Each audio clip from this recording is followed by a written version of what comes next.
शर्म कभी इस बात पर नहीं है कि गिर गए फिसल गए। शर्म इस बात पर आनी चाहिए कि कोई चल रहा है जरूरी काम, बीच में सो गए। लजाने की कोई बात नहीं। लजाने की बात तब है जब किसी ने उठाया और उठने से बार बार फिसलो और काम ऐसा हो कि वो आपको केंद्र पर वापस लाता रहे। यही काम है, केंद्र पर वापस आना ही काम है। प्रेम का अर्थ ही है, हमने आज कहा, श्रम, काम, प्रयास। और जो अपने आप को मजाक की तरह ले सकता है, चुटकुले की तरह ले सकता है, वो पाखंड से मुक्त हो जाता है। ज्यादातर लोगों की आध्यात्मिक यात्रा की शुरुआत ही नहीं होने पाती क्योंकि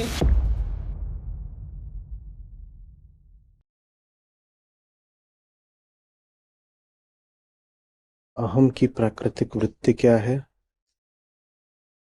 प्रयास, श्रम या कर्म का अर्थ क्या है? दूसरा उस सामने नहीं, नंबर 2 पे लिखो। प्रयास, श्रम या कर्म का अर्थ क्या है?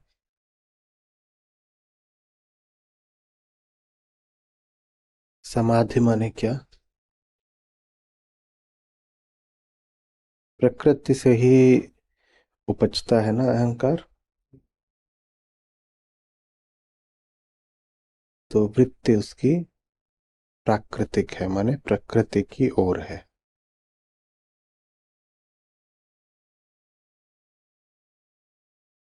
और वो वृत्ति वैसी ही रहती है। अहम प्रकृति की ओर ही भागेगा। यही वो नियम है जिसकी आज बात हो रही है। ये उस नियम का आधा हिस्सा है, पूर्वार्ध है। नियम जहां श्लोक में आता है उसको पढ़िए, ढर्रा या पैटर्न।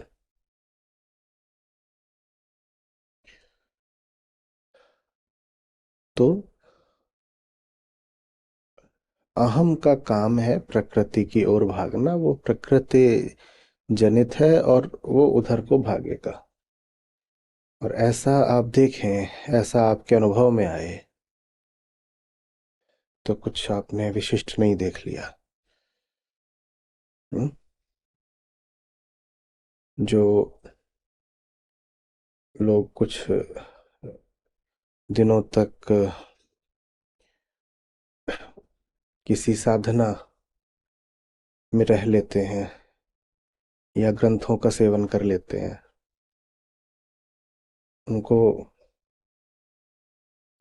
कई बार बड़ी ग्लानि छूटती है कि मैं तो आध्यात्मिक हूं, अ, मेरा चित्त क्यों भागता है दुनिया की ओर, प्रकृति की ओर। हम्म? मैंने तो अष्टावक्र गीता पढ़ी है। हम्म? या 2 साल से मैं अमुक साधना कर रहा हूं, तो फिर ये मेरे साथ क्यों हो रहा है कि मैं इसमें हैरत की कोई बात नहीं है, ना ग्लानि की कोई बात है।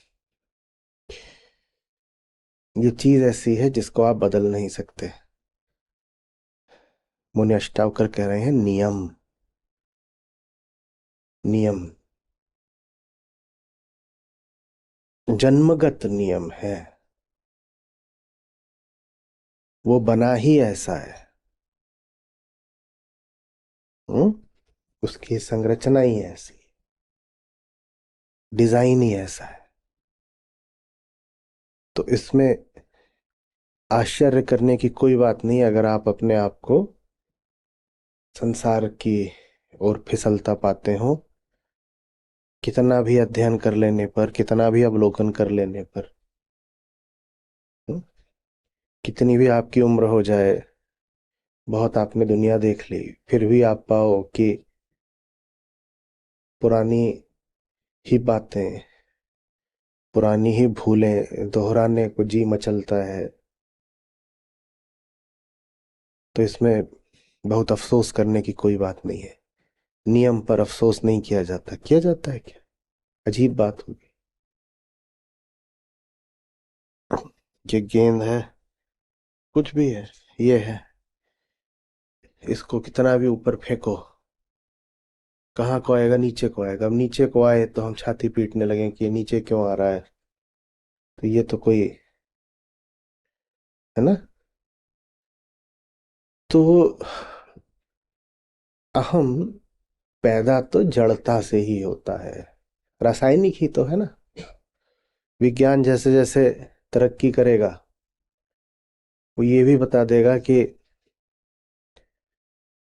कौन से विशेष रसायन होते हैं,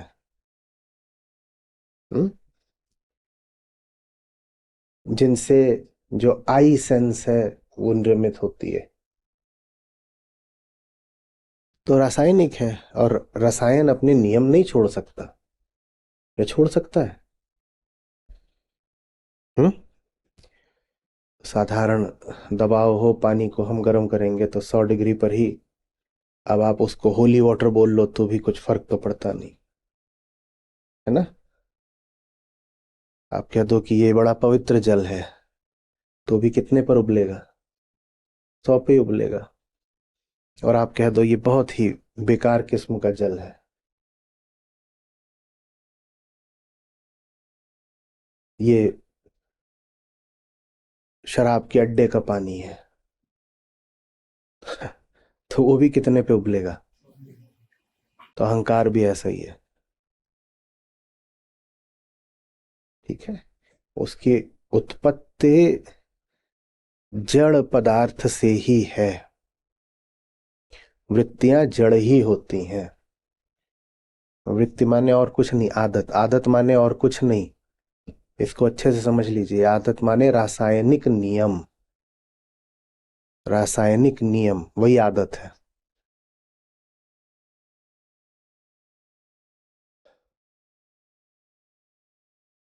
और हम यहाँ पे वो सतही आदतों की बात नहीं कर रहे, हम जो मूलभूत हमारी आदतें उनकी बात कर रहे हैं।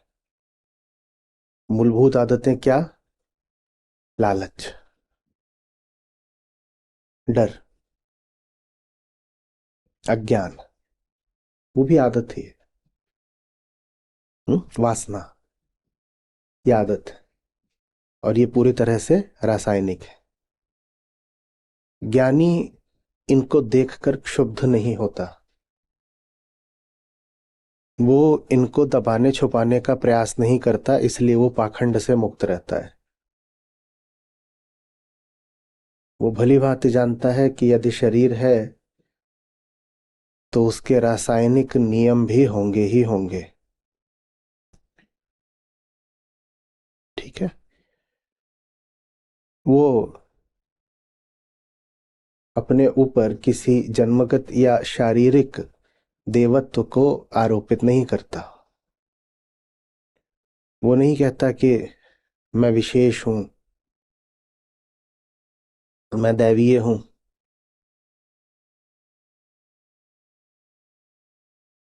या कि मैं मुक्त हूं।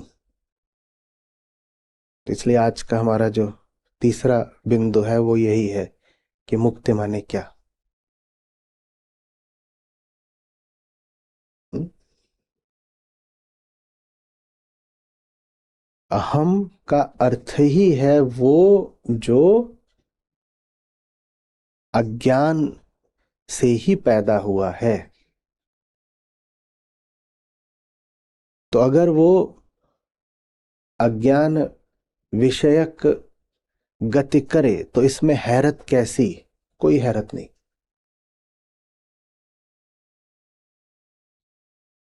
इसलिए ज्ञानी के लिए स्वयं को चुटकुला बनाना बहुत आसान रहता है, क्योंकि उसे अपने आप से बहुत ज्यादा, बोलो, उम्मीदें होती ही नहीं है। और जो अपने आप को मजाक की तरह ले सकता है, चुटकुले की तरह ले सकता है, वो पाखंड से मुक्त हो जाता है। पहला पाखंड हम अपने साथ करते हैं। पाखंड हम ये समझते हैं ना, दूसरों को कुछ ऐसा दिखाना जो हम है नहीं, है ना। पाखंड का मतलब हम आमतौर पे ये लेते हैं, नहीं, ये बात का पाखंड है। पहले का पाखंड है स्वयं को वो जताना जो तुम हो नहीं। देखा नहीं, लोग अपनी नजरों में गिरने लग जाते हैं। किसी काम में निकले, 4 बार पिट गए, डर गए, तो कहते हैं कि अरे मैं मेरे साथ ये क्या हो गया। अब या तो वो मैदान छोड़ के भागते हैं या फिर पाखंडी हो जाते हैं। मैदान छोड़ के भागना माने जहां पर इतना पिटता हूं वहां मैं टिकूंगा ही नहीं, हट जाता हूं।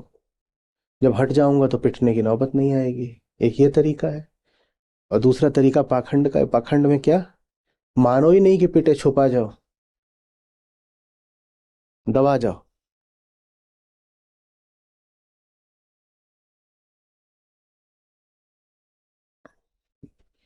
ज्ञानी ज्ञान में जितना गहराता जाता है, अपने गहरे ज्ञान के बावजूद जब अपने आप को फिसलता देखता है तो और जोर से हंसता है,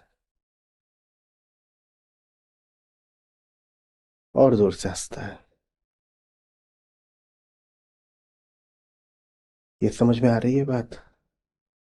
बड़ी उल्टी गंगा बह जाती है। अध्यात्म का मतलब होना चाहिए सब तरह के झूठ से मुक्ति। लेकिन जितना पाखंडी आम आदमी नहीं होता, कई बार उससे ज्यादा आध्यात्मिक आदमी हो जाता है।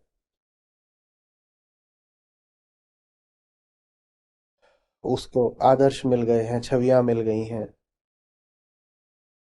आम आदमी को गुस्सा आएगा तो चिल्लाएगा, हाथ पांव फेंकेगा। आध्यात्मिक आदमी को गुस्सा आएगा तो दबाएगा, अपने गुस्से को भीतर ही जहर बना लेगा। और कभी उसका गुस्सा फूट पड़े तो उसे बड़ा अफसोस होगा, बड़ी लज्जा आएगी। हम्म मैं तो फलाने का शिष्य हूं, उसके बाद भी मुझे क्रोध आ गया। मैं तो 2.5 साल से गीता पढ़ रहा हूं, उसके बाद भी मुझे डर लग गया। है ना? तो अब या तो गीता छोड़ दो, कि गीता किसी काम की तो निकली नहीं।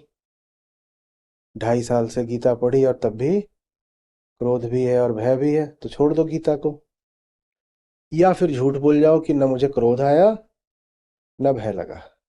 तो या तो मैदान छोड़ दो या पाखंड पकड़ लो। दोनों में से कुछ भी नहीं करना है। ये बात बिल्कुल साफ समझ लेनी है कि रसायन से आग्रह नहीं करा जा सकता कि वो अपना नियम, अपनी वृत्ति बदल दे।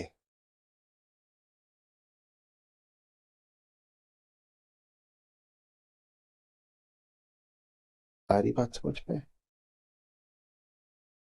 ऑक्सीजन जलेगी, नाइट्रोजन नहीं जलेगी।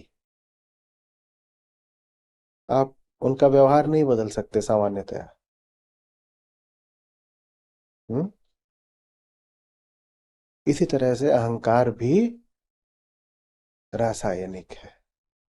ये मानने में सबसे ज्यादा दिक्कत उनको आएगी जो जीवात्मा वगैरह में बहुत यकीन करते हैं।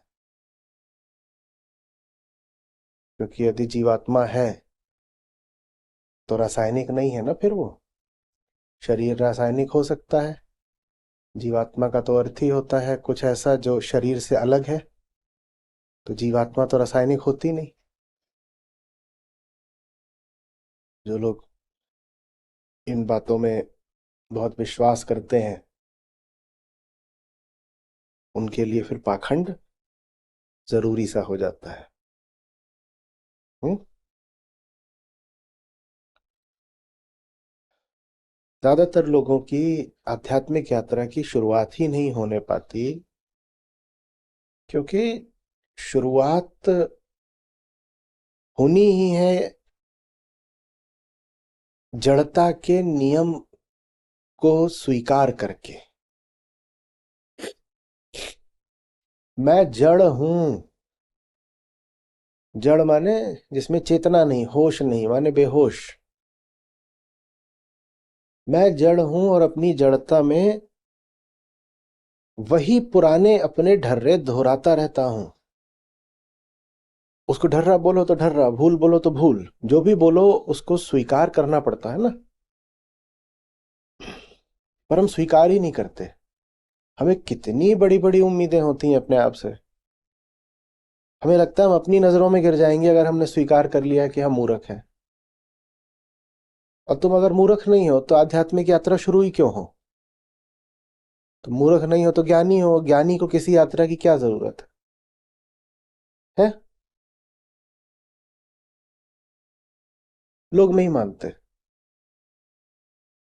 मैं गलत हूं, मैं फिर बहक गया, पुराने गड्ढे में फिर गिरा, वही भूल मैंने फिर दोहराई। दिन में दो चार दफा भी ऐसा वक्तव्य हमसे नहीं उठता। छोड़ो कि किसी और के सामने स्वीकार करना, हम खुद से भी नहीं मानते। वहीं पे फिर व्यक्तित्व अटक कर रह जाता है, कोई आंतरिक प्रगति नहीं होती। और क्यों हम नहीं मानते? कारण मैंने आपको बता दिया। आप देख ही नहीं रहे कि जड़ चीज अपने नियमों पर चलेगी, वो अपने नियम पे चल रही है, तो आपकी इसमें कोई गलती नहीं हो गई। आपकी क्या गलती हो गई इसमें? आप क्यों छुपाने की कोशिश कर रहे हो किसी और के नियम, किसी और के ढर्रे? एक रासायनिक चीज अपने, बोलिए, नियमों पर चलेगी। आपको क्यों लाज आ रही है? आंख है तो नींद आएगी, उसका नियम है। आपको क्यों लाज आ रही है?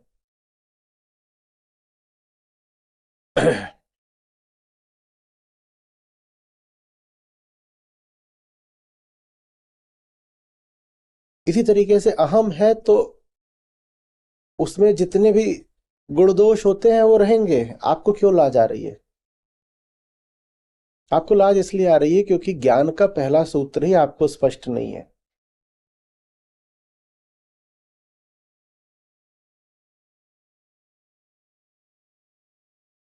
हम्म। A thing will proceed as per its configuration and properties. उसको नहीं बदला जा सकता। या बदला जा सकता है? कपूर, कैम्फर, केमिस्ट्री की लैब में है तो भी उसका वैसा ही हिसाब रहेगा, और किसी मंदिर में रखा हुआ है तो भी वैसे ही चलेगा।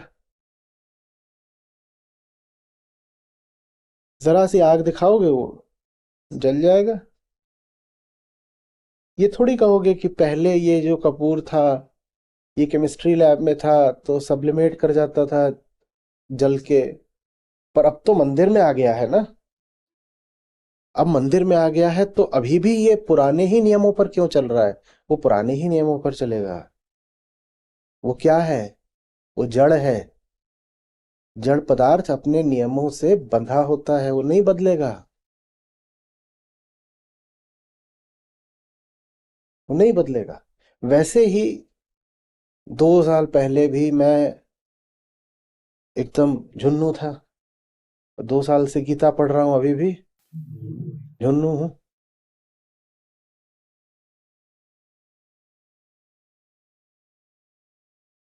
नहीं बदलेगा। और ये हमने कहा कि ये पूरी बात का पूर्वार्ध है। अब आगे चलते हैं। तो दूसरा मुद्दा हमने क्या लिखा है? प्रयास। हम्म। प्रयास, काम, कर्म, श्रम, ये क्या होता है? इन सब के लिए साझा नाम है प्रेम।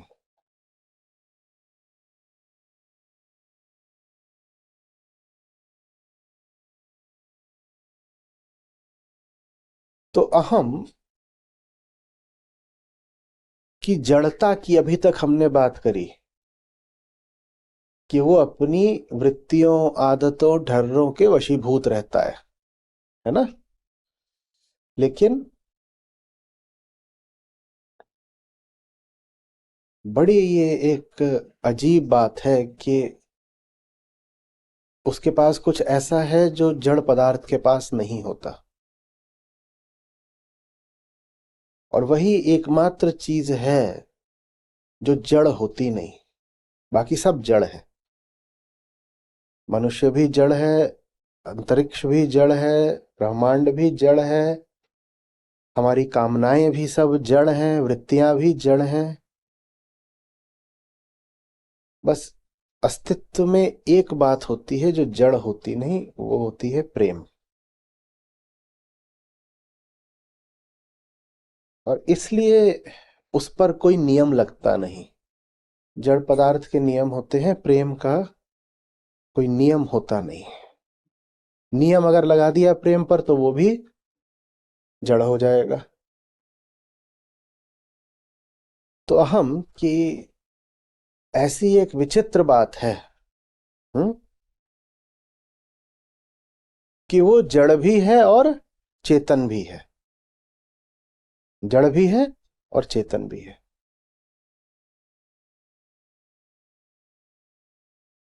एक तरफ तो उसको आदतें खींचती हैं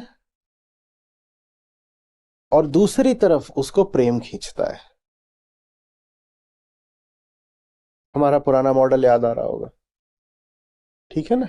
एक तरफ क्या खींचती है उसको, प्रकृति, दूसरी तरफ। तो इसमें आपको पहली बात हमने कही कि कोई ताज्जुब नहीं होना चाहिए, कोई शर्म नहीं आनी चाहिए अगर आपको बार बार प्रकृति खींचती है। कोई इसमें लाज की बात नहीं है, हंसिए, स्वीकार करिए, कुछ आपने गुनाह नहीं कर दिया। अब प्रेम, प्रेम क्या है? प्रेम वो है जो वृत्ति से जीतेगा या नहीं, ये आप पर माने अहम पर निर्भर करता है।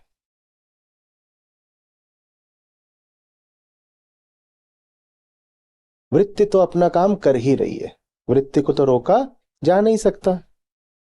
ठीक वैसे जैसे किसी भी पदार्थ की रासायनिकता को, केमिस्ट्री को रोका नहीं जा सकता। तो वृत्ति तो अपना काम कर ही रही है, वो डिफॉल्ट है, वो जीवन भर अपना काम करेगी। प्रेम वैकल्पिक है। प्रेम वैकल्पिक है, ठीक है। चाहो तो होगा, नहीं चाहोगे तो नहीं होगा। और जो ऐसा ही हो जाए, बिना चाहे हो जाए, बेहोशी में हो जाए, ढर्रागत तरीके से हो जाए, वो फिर प्रेम नहीं है, वो भी फिर क्या है, वो भी फिर जड़ वृत्ति ही है।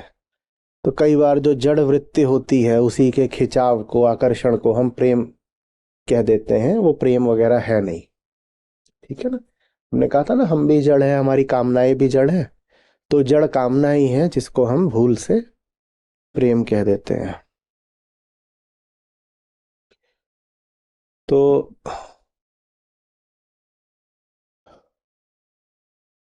प्रेम क्या है? मुनि अष्टावक्र एक बड़ी प्यारी बात कह रहे हैं। प्रेम है ना, तो प्यारी बात, प्रयास है प्रेम, प्रयास है। वृत्ति तो अपना काम करती है, उसके लिए कोई प्रयास नहीं करना होता। पर प्रेम प्रयास की बात होती है, उसमें श्रम लगता है, उसमें जान लगती है। पर आप वो श्रम लगाएंगे कि नहीं, कि वो आप पर निर्भर करता है, आपका निर्णय है। वृत्ति के काम करने के लिए कोई निर्णय नहीं चाहिए, वो अपना काम करेगी। सुबह उठना है, वृत्ति सुला रही है, उसमें आपको कोई प्रयास नहीं करना है सोए रहने के लिए। सोए पड़े रहने के लिए प्रयास करना होता है, पर जिस वजह से उठना है उससे प्रेम है, उठने के लिए प्रयास करना पड़ेगा। प्रेम प्रयास है, प्रेम प्रयास है। वृत्ति अपना काम करेगी, प्रेम अपना काम करेगा कि नहीं, वो आपके ऊपर निर्भर करता है। वृत्ति अनिवार्यतः अपना काम करेगी, प्रेम अनिवार्य नहीं है, प्रेम चुनाव है। हम्म। तो काम क्या होता है, वर्क क्या होता है? बड़े हम अच्छे मुद्दे पर आ गए। जिंदगी भर आदमी काम करता है ना, कहते हैं काम कर रहे हैं। तो काम माने यही है। वृत्ति जब खींच कर दूर ले जा रही हो तो श्रम से अपने आप को आत्मा पर, अपने प्रेम पर वापस लाना, यही वर्क है, यही श्रम है, यही कार्य है, यही प्रयास है।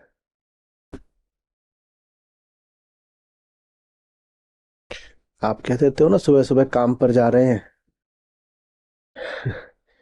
वो कोई काम नहीं होता। काम एक ही होता है, अपने आप को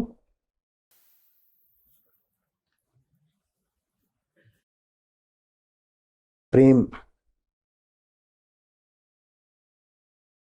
के लायक बनाए रखना। और वो काम रोज करना होता है, क्योंकि वृत्ति का बहाव और खिंचाव भी रोज है। अच्छी परिभाषा मिली है ना। काम से ठीक है, आजीविका तो चाहिए ही है, रोटी चले, घर द्वार चले, खर्चे होते हैं, परिवार होता है, ठीक है, समझ में आता है। पर आपका काम अगर आपको सिर्फ आजीविका ही देता है तो वो काम नहीं है। आपका काम काम तब है जब वो आपको आत्मा के निकट लाता हो। आत्मा से दूर जाना क्या है? वृत्ति। आत्मा के निकट आना क्या है? प्रेम। तो ये काम का, वर्क का बहुत बाहरी हिस्सा है, बस छिलका है। क्या कि उसमें से आपको पैसा कितना मिल रहा है या बाकी सुविधाएं वगैरह जो भी हैं, वो शायद आवश्यक होगा पर पर्याप्त नहीं है। हम यहाँ किसी खोखले आदर्श को नहीं खड़ा कर रहे हैं कि बिना पैसे के ही काम करते रहो उम्र भर। नहीं कर पाओगे। शरीर है और आवश्यकताएं हैं, पैसा चाहिए होता है, आवश्यक है, पर्याप्त नहीं है। तो काम काम तब है जब वो आजीविका से आगे का हो थोड़ा।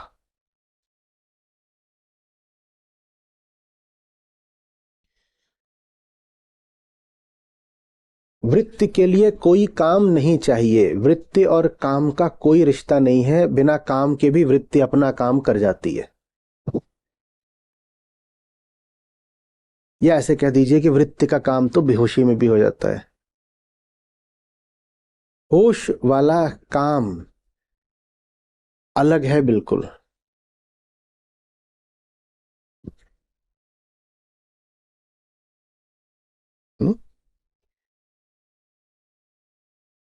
बार बार फिसलो और काम ऐसा हो कि वो आपको केंद्र पर वापस लाता रहे, यही काम है।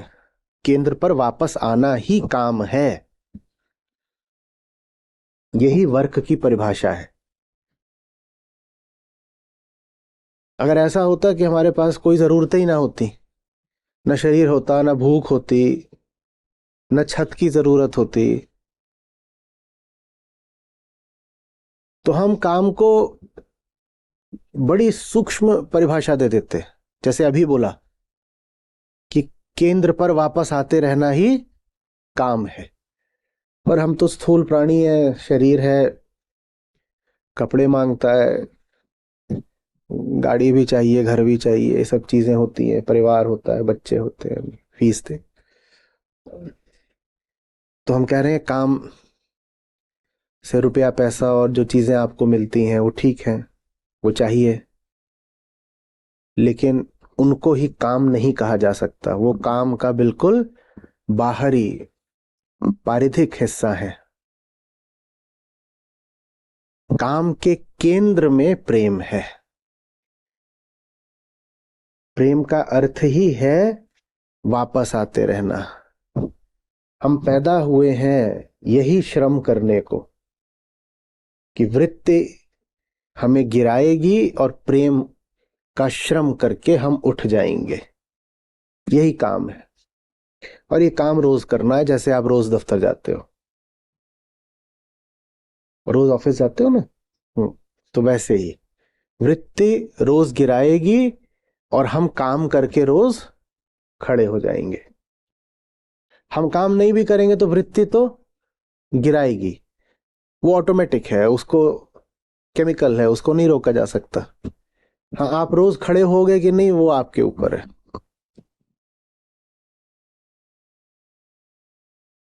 आ रही बात है। तब आप अपने काम को परखिए। आपका काम क्या आपको रोज खड़े होने में सहायक होता है? अगर होता है तो बिल्कुल सही काम कर रहे हैं आप। और अगर काम आपका बस रोटी कपड़ा मकान वाला है तो बात नहीं बनेगी। हम रोटी कपड़ा मकान की उपेक्षा या निंदा नहीं कर रहे हैं, हम बस इतना कह रहे हैं कि काफी नहीं है।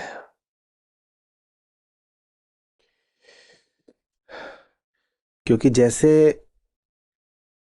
जड़ वृत्तियां हैं, वैसे ही ये सब जो हम चीजें कहते हैं, रोटी कपड़ा मकान, वो भी जड़ शरीर के लिए ही है ना, तो वो भी तो फिर जड़ता का ही हिस्सा हो गए।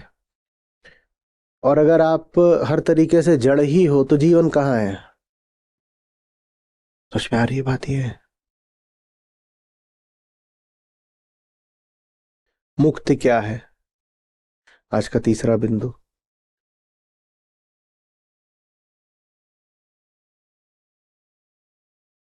रोज गिरना रोज उठना, यही मुक्ति है। कोई बिंदु नहीं है आखिरी मुक्ति।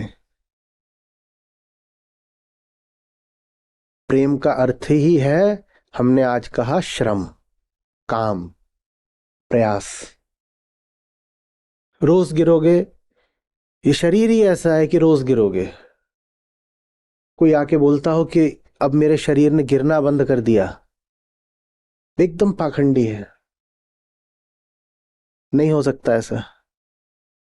वृत्ति लगभग उसी तरह से काम करती है जैसे गुरुत्वाकर्षण।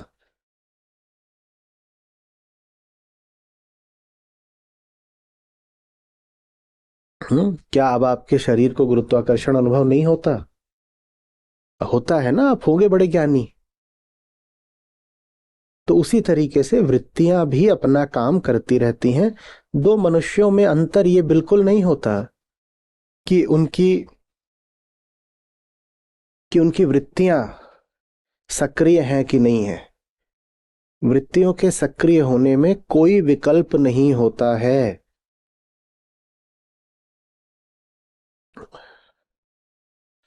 हम्म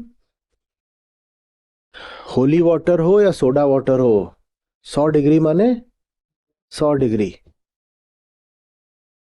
तो कोई महाज्ञानी हो कि महामूर्ख हो, वृत्तियां तो दोनों में होंगी, क्योंकि शरीर है ना दोनों का, हाड़ मास के हो भाई दोनों ही। तो अंतर कहाँ होता है मनुष्यों में? फिर अंतर प्रेम में होता है। वृत्तियां सब में होती हैं एक समान, अंतर प्रेम में होता है। और प्रेम माने हमने क्या कहा? विकल्प, चुनाव। मुक्त वो जिसको मुक्ति से ऐसा प्रेम है कि वो रोज काम पर निकल जाता है। क्या काम? मुक्ति का काम।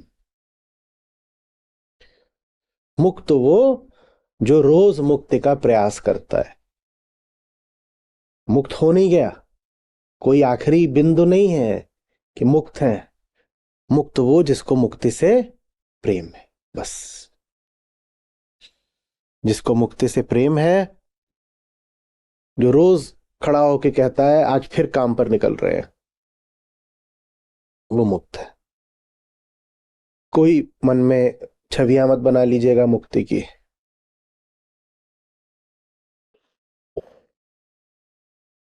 कि मुक्त हो गए हैं और कैसे घूम रहे हैं। हम्म।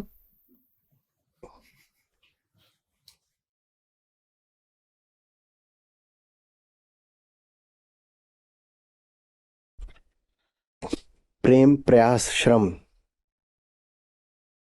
यही मुक्ति है।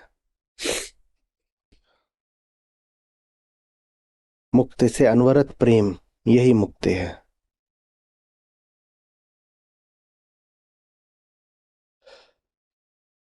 और वो रोज का विकल्प होता है, किसी भी दिन छोड़ सकते हो। ठीक वैसे जैसे 40 साल काम पे जाने के बाद कोई आदमी काम छोड़ सकता है।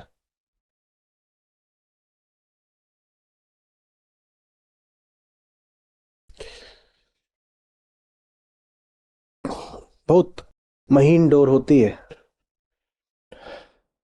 वृत्ति कैसी होती है? जड़, क्रूड। जैसे चट्टान सी हो कोई, कितनी भी लात मार दो हिलती नहीं, उससे कोई फर्क नहीं पड़ता। प्रेम बहुत महीन चीज होती है, उसको बहुत बचा के रखना होता है। जैसे कोई बहुत बारीक तार हो, टूटे से फिर ना जुड़े, जुड़े गांठ पड़ जाई। कभी भी तोड़ सकते हो। रोज उसमें फैसला लेना होता है। रोज एक विकल्प मौजूद होता है। कितनी खतरनाक बात है, वृत्ति के लिए कोई विकल्प है ही नहीं, और प्रेम के पक्ष में रोज फैसला लेना होगा, रोज प्रयास करना होगा।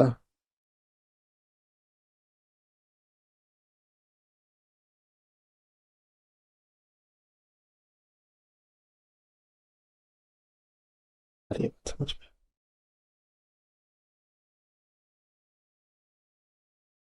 दशकों की कमाई एक दिन में लुटाई जा सकती है।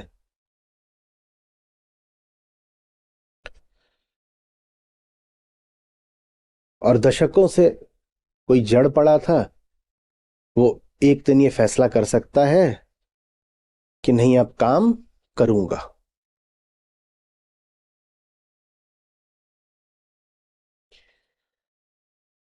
हमारे समाज में काम की ये परिभाषा हमें कभी बताई नहीं जाती कि काम का मतलब है वो जो तुम्हें मुक्ति की ओर ले जाए।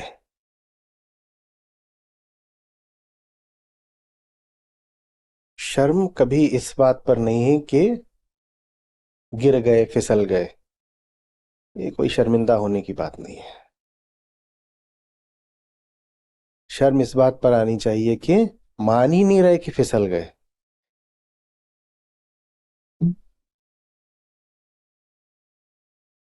हम ऐसे लोग हैं जिन्हें उस बात पे शर्म आती है जिस पे कोई शर्म आनी नहीं चाहिए। फिसल गए, इसमें तुम्हारी क्या गलती है? तुम्हारी क्या गलती है? तुम पैदा ही ऐसे हुए हो। तुम्हारी क्या गलती है इसमें? जिस चीज पे कोई शर्म नहीं आनी चाहिए वहां पे शर्म करेंगे, छुपाएंगे। और जो चीज शर्म की है वहां बिल्कुल नहीं लजाएंगे। शर्म की क्या बात है? मान ही नहीं रहे कि फिसल गए। जब मानोगे नहीं फिसल गए तो काम क्यों करोगे? काम तो तभी होता है ना जब काम की जरूरत होती है। जब गिरे ही नहीं हुए हो तो उठने की क्या जरूरत है?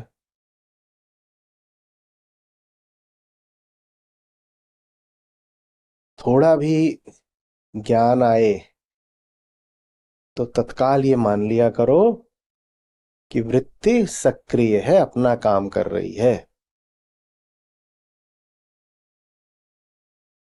वृत्ति सक्रिय अपना काम कर रही है। बड़ी हास्यास्पद स्थिति हो जाती है कि वृत्ति काम कर रही है, तुम्हारे अलावा सबको दिख रहा है कि तुम पुराने अपने ढर्रे और आदतें दोहरा रहे हो और तुम ये बात मानने को तैयार नहीं हो, फिर जीवन में प्रेम नहीं रहेगा।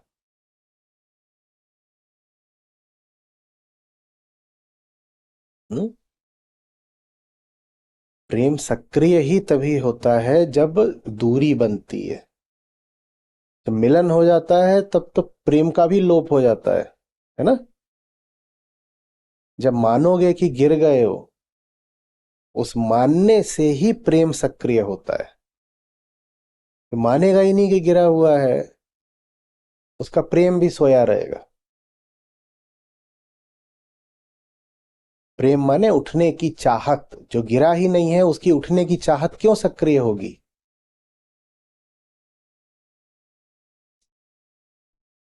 हमारे दो हिस्से हैं, जड़ और चेतन। जड़ जो कुछ भी कर रहा है उसकी जिम्मेदारी अपने ऊपर लेने की जरूरत नहीं है।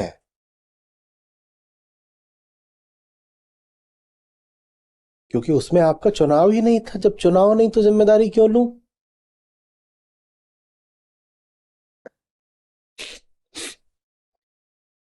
कोई 6.5 फीट का है, कोई 5 फीट का है, इसमें तुमने क्या किया है, इसमें क्या जिम्मेदारी है। कोई स्त्री है, कोई पुरुष है, इसमें क्या कोई काला है, गोरा है, इसमें क्या जिम्मेदारी है।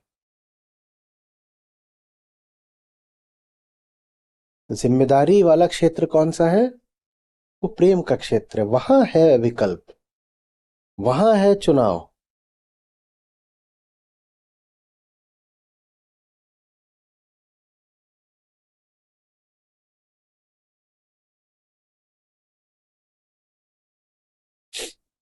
कोई चल रहा है जरूरी काम, बीच में सो गए, लजाने की कोई बात नहीं। लजाने की बात तब है जब किसी ने उठाया और उठने से इनकार कर दिया। क्योंकि वो उठा रहा था, अब विकल्प आपके हाथ में था कि उठना है या नहीं उठना है। बैठे बैठे काम करते करते कई दिन के थके थे, सो गए, इसमें लाज की क्या बात है, क्यों झूठ बोल रहे हो। हम बोल देते हैं झूठ, कोई आके पूछे क्या सो गए, तो नहीं नहीं हम तो नहीं सो रहे। मानेंगे ही नहीं कि नींद आ गई। अरे आ गई, नींद गई, और हमारा उसमें कोई योगदान नहीं है। नींद केमिकल होती है, रासायनिक होती है, नींद भी केमिकल है। लग गई नींद। हम्म?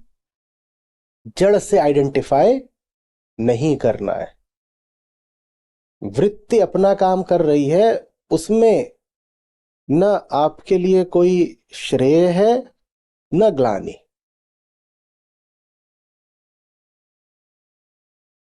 आपको उससे तादाद में रखना ही नहीं है। वो अपना काम कर रही है, उससे न मेरा लाभ है न हानि, न बढ़ गया न घट गया, वो अपना।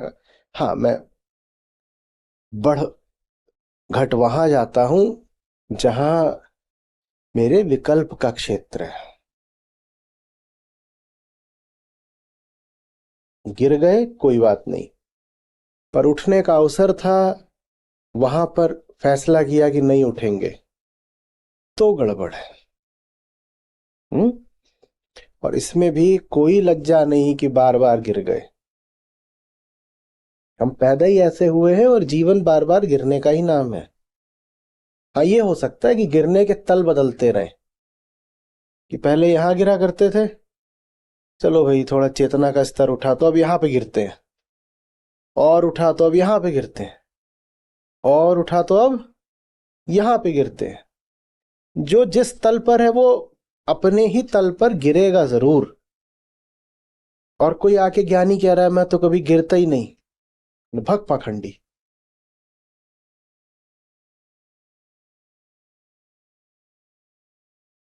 जो कभी गिरता ही नहीं वो कह रहा है कि मैंने केमिस्ट्री के लॉज बदल दिए हैं।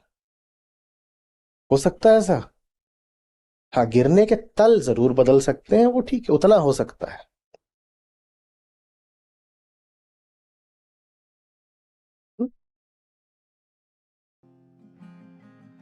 प्रेम प्रेम सब कोई कहे, प्रेम न जाने को।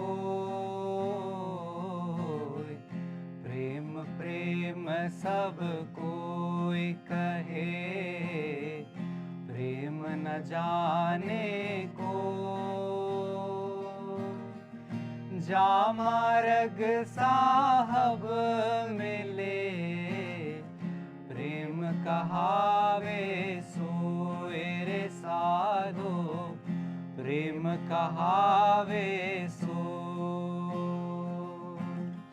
छिन्हि चढ़े छिन्न उतरे, सो तो प्रेम न होय।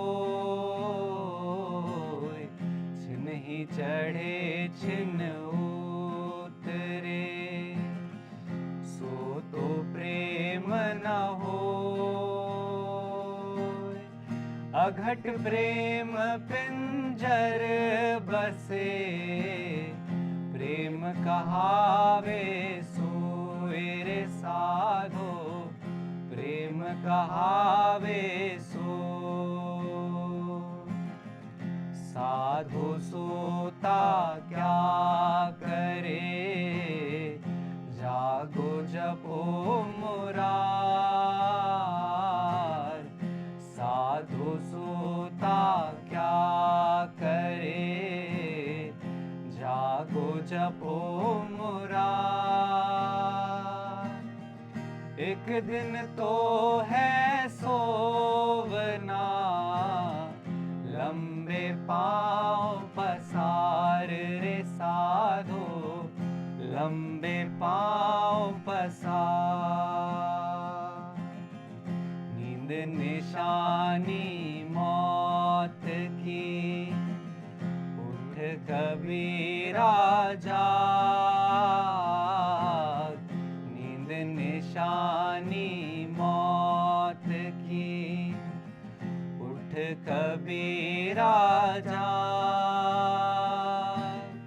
और रसायन छोड़ कर, नाम रसायन लाग रे साधो, नाम रसायन लाग। नींद निशानी मौत की, उठ कबीरा जाग। नींद निशानी मौत की, उठ कबीरा जाग। और रसायन छोड़ कर, नाम रसायन लाग रे साधो, नाम रसायन लाग।